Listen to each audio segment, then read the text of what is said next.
जैसा कि पिछले एपिसोड में हमने देखा कि फैंक अपने ब्रदर को वाटर ऑफ लाइफ ला कर दे देता है, तो फैंक का ब्रदर वाटर ऑफ लाइफ को यूज करने के बाद अपने पैरों पर चलने फिरने लगता है। तो ये देखकर फैंक का फादर और उसकी मदर बहुत खुश होते हैं। हम देखते हैं कि हुआ की गर्लफ्रेंड भी वहीं पर होती है, वो भी हुआ को अपने पैरों पर चलता हुआ देखकर बहुत खुश हो जाती है और फैंक भी अपनी लाइफ में हुआ को पहली बार इतना ज्यादा खुश होता हुआ देख रहा होता है। अब आगे एपिसोड स्टार्ट होता है और हम कुछ लोगों को आपस में बात करते हुए देखते हैं। तो उनमें से एक आदमी कहता है, क्या तुमको उस लड़के के बारे में याद है जिसने अपने विला से कूदकर अपनी जान देने की कोशिश की थी, पर उसी टाइम वॉरियर ज़ैंग की ने उसे देख लिया था, तो वो उसे हॉस्पिटल ले गया था, जिस वजह से उसकी जान बच गई। तो वो दूसरा आदमी कहता है कि हाँ मुझे याद है, वो लड़का अपने पैरों पर चल फिर नहीं सकता था, इसलिए वो बहुत ही ज्यादा उदास रहता था, पर तुम आज अचानक से उसके बारे में क्यों बात कर रहे हो। तो वो पहले वाला आदमी कहता है कि मैंने कल उसे अपनी आंखों से देखा, वो अपने पैरों पर चल फिर रहा था और उसकी लेग्स भी बिल्कुल हील हो गई थी और वो अपने पैरों पर भाग रहा था और उसका ब्रदर भी उसके साथ साथ भाग रहा था। तो ये सुनकर वहाँ पर और भी आदमी इकट्ठा होने लगते हैं और वो दूसरे वाला आदमी कहता है कि वो ठीक हो गया, पर ये कैसे हुआ।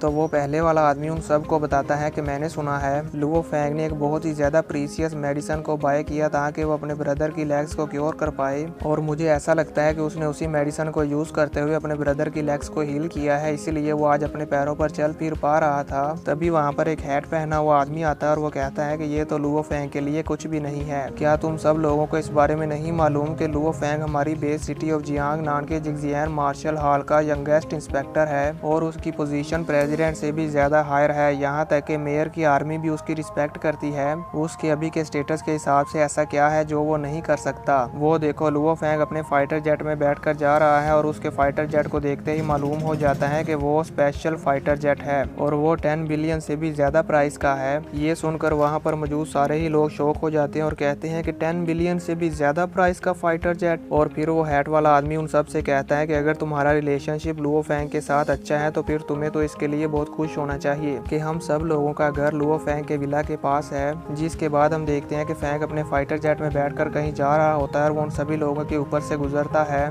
व्यू चेंज होता है और हम देखते हैं कि फैंग जिगजियान मार्शल हॉल के हेडक्वार्टर्स में आता है। फिर वहीं पर हम जिगजियान मार्शल हॉल के हेडक्वार्टर्स के सामने फायर हैमर टीम को देखते हैं, जहां पर फायर हैमर टीम आपस में कंपटीशन कर रही थी। यहां पर फायर हैमर टीम का कैप्टन और उनकी टीम का एक मेंबर एक दूसरे के साथ गेम खेल रहे थे, पर हम देखते हैं कि फायर हैमर टीम का मेंबर बहुत ही ज्यादा कोशिश करता है पर फिर भी वह कैप्टन को नहीं हरा पाता और कैप्टन इस गेम में जीत जाता है। और अपनी इस जीत पर कैप्टन बहुत ही ज्यादा खुश होता है और कहता है कि अब नेक्स्ट कौन आएगा। तभी हमें पीछे से एक आवाज आती है कि अब मैं ट्राई करूंगा। तो उस आवाज को सुनकर पूरी फायर हैमर टीम चौंक जाती है और कहती है कि ब्रदर ज़ैंग की। तभी वॉरियर ज़ैंग वहां पर आता है तो फायर हैमर टीम उनके बाजू को बिल्कुल ठीक हुआ देखकर हैरान हो जाती है।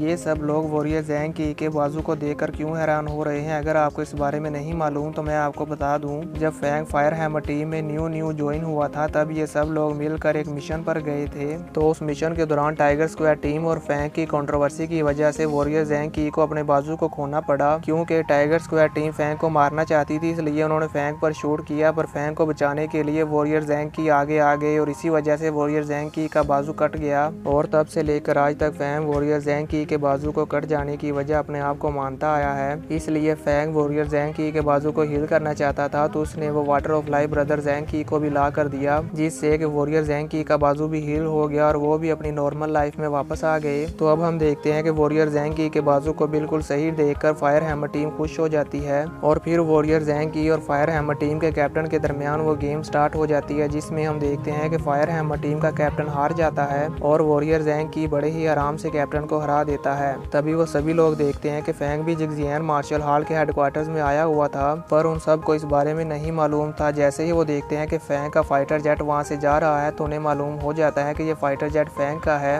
और फैंग भी अपने फाइटर जेट के अंदर से वॉरियर ज़ैंग की को देख लेता है और वो पूरी फायर हैमर टीम को एक साथ खुश देखकर खुश हो जाता है। जिसके बाद व्यू चेंज होता है और हम देखते हैं फैंग के विला को, जहाँ पर फैंग अपनी ट्रेनिंग कर रहा होता है और यहाँ पर हम देखते हैं कि फैंग ज्यादा से ज्यादा फ्लाइंग नाइफ को कंट्रोल करने की टेक्निक को प्रैक्टिस कर रहा होता है। और फिर ये प्रैक्टिस कर लेने के बाद फैंग कहता है कि मैंने अपनी प्रैक्टिस को सक्सेसफुली कंप्लीट कर लिया और अब मेरी इन फ्लाइंग नाइफ को कंट्रोल करने की स्पीड 3.2 सेकंड फास्ट हो गई है। जिसके बाद फैंग फ्लेक्स करते हुए कहता है कि गोड्स के कैटलॉग की ट्रेनिंग करना बहुत ही थका देने वाला काम है। अभी तक मैंने सिर्फ 2 स्क्रॉल्स को ही मास्टर किया है और इसमें मुझे पूरे 3 दिन लगे हैं। पता नहीं तीसरे स्क्रॉल को कंप्लीट करने में मुझे मुझे कितना ज़्यादा टाइम लगेगा। लेकिन ये कैटलॉग वाकई बहुत ज़्यादा अच्छे हैं और ये बहुत ही ज़्यादा यूज़फुल हैं। जिसके बाद फैंग कहता है टोटल 99 कैटलॉग स्क्रॉल्स हैं। इवन के जिस मेंटल मास्टर ने इन स्क्रॉल्स को कंप्लीट करके सबसे हाईएस्ट रिकॉर्ड बनाया है वो भी सिर्फ 18th स्क्रॉल्स को ही कम्प्लीटली प्रैक्टिस कर पाया है। यानी कि वो मेंटल मास्टर जिसके पास सबसे हाईएस्ट रिकॉर्ड है वो सिर्फ 18th स्क्रॉल को ही कंप्लीट कर पाया है, वो भी 99 स्क्रॉल्स में से।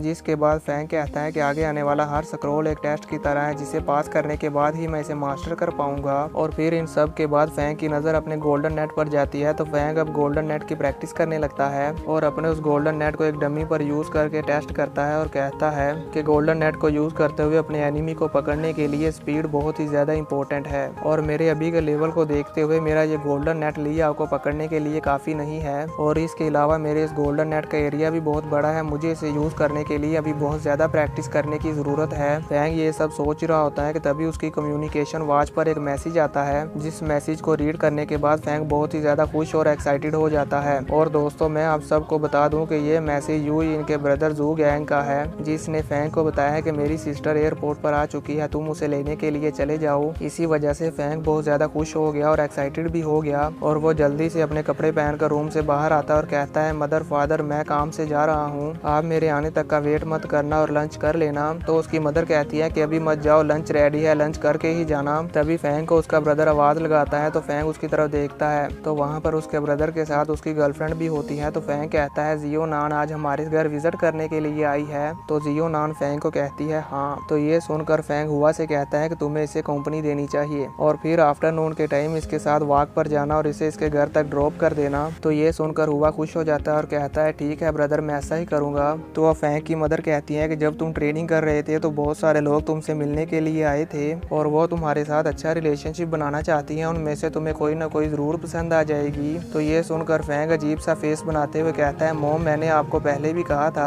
आप इस बारे में बात करना बंद कर दो, मैं इसके बारे में और ज़्यादा बात करना नहीं चाहता। तभी हुआ कहता है ब्रदर आप इस बारे में नहीं जानते, वो सभी औरतें बहुत ज़्यादा ब्यूटीफुल हैं। तो ये सुनकर फैंग कहता है कि हम इसके बारे में बाद में बात करेंगे। जिसके बाद फैंग वहाँ से चला जाता है। तो फैंग को वहाँ से इतनी जल्दी में जाते हुए देखकर हुआ कहता है कि कहीं आप वहाँ पर तो नहीं जा रहे। और यहाँ से हमें ये मालूम हो जाता है कि हुआ को यूज इनके बारे में मालूम है और यहाँ पर दोस्तों फैंग की मदर फैंग को उसकी शादी के लिए ही बोल रही थी। व्यू चेंज होता और हम देखते हैं कि फैंग एयरपोर्ट के बाहर खड़ा किसी के आने का वेट कर रहा होता है। तभी हम देखते हैं कि थोड़ी ही देर बाद वहाँ पर यूजिन अपना बैग पैक पकड़े हुए एयरपोर्ट से बाहर आ रही होती है और वो वहाँ पर रुक कर किसी को कॉल करने लगती है। तभी फैंग उसे देख लेता और कहता है यूजिन। तो यूजिन उसकी तरफ देखती है और कहती है लुओ फैंग तुम्हें कैसे पता कि मैं यहाँ पर आने वाली हूँ। तो फैंग उससे कहता है कि तुम्हारे ब्रदर ने मुझे बताया इसलिए मैं तुम्हें यहाँ पर पिक करने के लिए आ गया। तो यूजिन कहती है क्या मेरे भाई ने बताया। असल में दोस्तों यूजिन को भी यहाँ पर यकीन नहीं हो रहा था कि उसका ब्रदर भी अब उसकी साइड पर है। तभी हम वहाँ पर 4-5 बहुत ही लग्जीरियस गाड़ियों को आते हुए देखते हैं और वो सीधे एयरपोर्ट के सामने आकर रुकती हैं जहाँ पर यूजिन और फैंग खड़े हुए थे। तो अब उन गाड़ियों में से बॉडीगार्ड्स बाहर आते हैं और वो वहाँ पर मौजूद सभी लोगों को पीछे पीछे कर देते हैं। जिसके बाद उस गाड़ी में से एक आदमी बाहर आता है और वो बहुत ही ज़्यादा एटीट्यूड के साथ यूजिन के पास आता है और कहता है कि तुम्हारी फ्लाइट थोड़ी सी लेट हो गई पर फिर भी मैं तुम्हारा वेट कर रहा था। और वो यूजिन को फ्लावर दे रहा होता है कि तभी उसकी नज़र फैंग पर पड़ती है।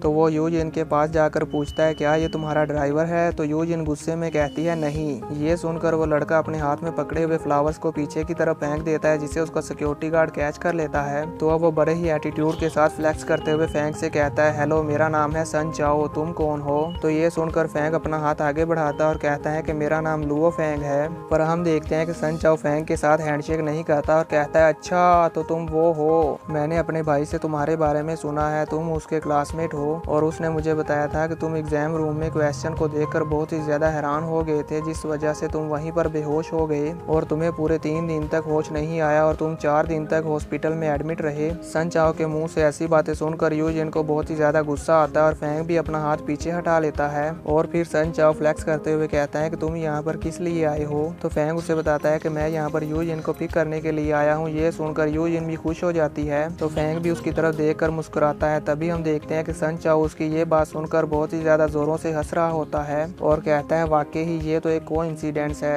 हम दोनों एक साथ यूजिन को पिक करने के लिए आए हैं। तभी वो अपने पास एक रिमोट से एक बटन को क्लिक करता है और हम देखते हैं कि वहाँ पर बहुत ही स्पीड के साथ एक कार आकर यूजिन के पास रुकती है। जिसके बाद सन चाओ यूजिन के पास जाकर कहता है कि ये मैं तुम्हारे लिए गिफ्ट लेकर आया हूँ और ये ड्राइवरलेस सुपर कार है जो कि 10 मिलियन की है। मैं इसे तुम्हारे लिए अमेरिका से बाय कर लाया हूँ और ये लिमिटेड एडिशन कार है, लेकिन इस कार में सिर्फ 2 सीट्स ही हैं। और फिर वो फैंग से कहता है कि मुझे इस बात का बहुत ही अफसोस है, पर तुम हमारे साथ इस कार में बैठकर नहीं जा पाओगे। ये सुनकर यूजिन को गुस्सा आ जाता है और कहती है सन चाओ।